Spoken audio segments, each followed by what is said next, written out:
Hey all, and welcome to today's video. So we're going to be removing the bonnet scoop off the F56. So whether it's the fact that you're putting an aftermarket one on, if you're fitting a carbon or a black one, or you just want to get this painted, it's super easy to do. So I'm going to walk you through it now.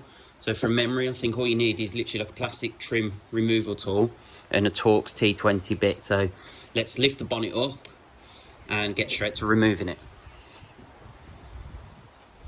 Okay, so on the underside of the bonnet here, you've got one T20 screw. And I'm being a bit clumsy at the moment, so I'm going to have a magnet to hand, so that we don't drop it into the engine bay anyway. So that's the little screw that you need to remove. Okay, then next all you need is like a plastic trim removing tool. Under this front corner, because you're using plastic, there shouldn't be too much of a problem with the paint.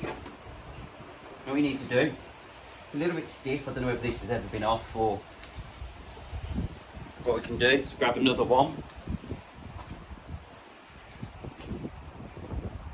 Come underneath, there we go. And just get your fingers underneath and pull. There we go. So, as with most mini parts, the clips are sort of single use the majority of the time. Now you see some of them are okay and you can reuse them, some of them will break, but you can get those cheap from Mini or on eBay. And that's it, super easy to remove. Then if you want to fit the new bonnet scoop, all you do is obviously replace that with the new clips, push that back in place and do up your T20 screws. So that's a nice easy swap. If you like that video, please hit the thumbs up button. Subscribe and you'll get notifications every time we upload new content. Thanks for watching. We'll see you in the next video.